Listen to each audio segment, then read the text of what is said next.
जय जिनेन्द्र। मैं Surabhi Jain Thursday afternoon batch से आज परीक्षा मुख प्रवेशिका टीका के प्रथम परिच्छेद के सूत्र 6 से 13 का गणधर कर रही हूँ। आचार्य माणिक नंदी ने सूत्र 6 से 12 तक 7 सूत्रों में विभिन्न उदाहरणों द्वारा आत्मा के स्व पर प्रकाशक स्वभाव को सिद्ध किया है।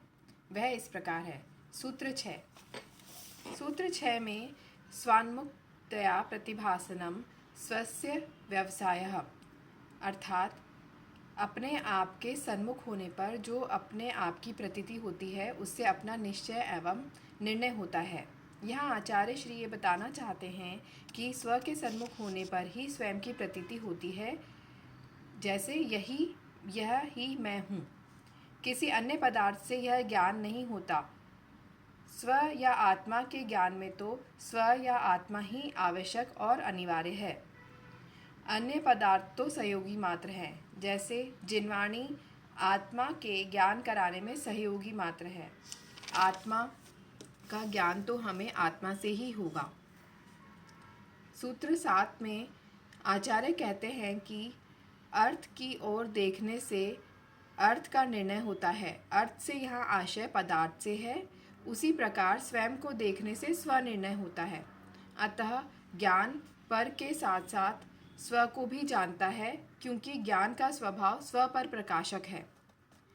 अब आगे आचार्य बताते हैं कि यदि ज्ञान स्वयं को नहीं जानेगा तो निम्न 2 दोष आएंगे। पहला, सर्वज्ञता का अभाव हो जाएगा और दूसरा, अनवस्था दोष माना जाएगा।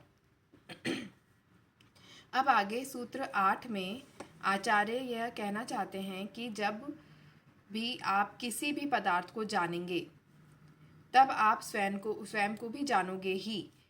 जैसे घड़े को मैं स्वयं द्वारा जानता हूँ, इस प्रकार पुनः ज्ञान का स्व पर प्रकाशक स्वभाव लौकिक उदाहरण से आचार्य ने सिद्ध किया।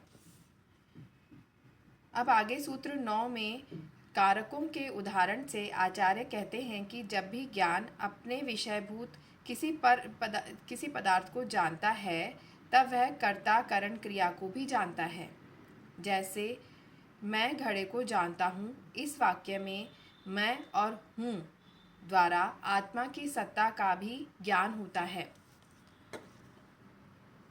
अब आगे सूत्र 10 में आचार्य कहते हैं कि कर्ता सूचक शब्द जैसे मैं, वह, वे आदि का उच्चारण किए बिना भी मात्र विचार से ही स्व का निर्णय और ज्ञान हो जाता है। जैसे हमसे किसी ने पूछा कि आप क्या कर रहे हो, तब हमने जवाब दिया खाना खा रहे हैं या पढ़ रहे हैं। यहाँ मैं शब्द के ना होने पर भी कर्ता का ज्ञान हो रहा है। अतः यहाँ सिद्ध है कि आत्मा व ज्ञानादि की प्रतीति स्वप्न के समान झूठ नहीं, सत्य है और यथार्थ है। इसके पश्चात सूत्र 11 में आचार्य कहते हैं कि स्वज्ञान के बल पर जब पर पदार्थ को हम प्रत्यक्ष मान लेते हैं, परंतु स्व को ही अप्रत्यक्ष मानते हैं। अर्थात जो ज्ञान दूसरे पदार्थ को प्रत्यक्ष करता है वह स्वयं को भी तो प्रत्यक्ष ही करेगा। जैसे टीवी, फोन, घड़ा आदि स्वयं को नहीं जानते, अतः वह पर को भी नहीं जानेंगे।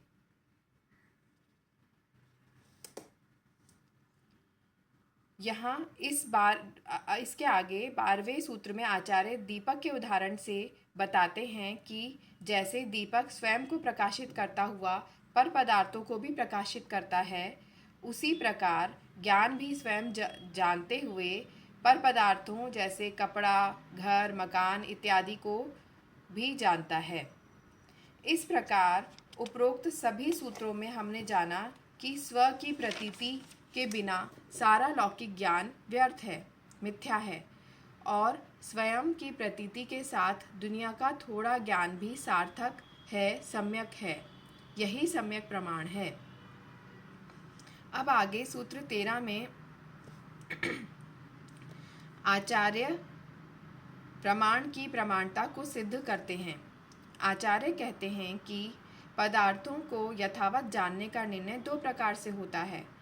पहला, अभ्यास दशा में, अर्थात अन्य पदार्थों की सहायता के बिना स्वयं से ही होने वाला ज्ञान।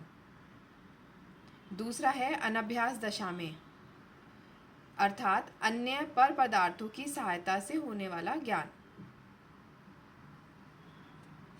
पूर्व में जानी गई परिचित अवस्था यहाँ अभ्यास दशा है, जैसे पूर्व परिचित रास्ता, मार्ग आदि, और अपरिचित अवस्था को अनभ्यास दशा कहते हैं।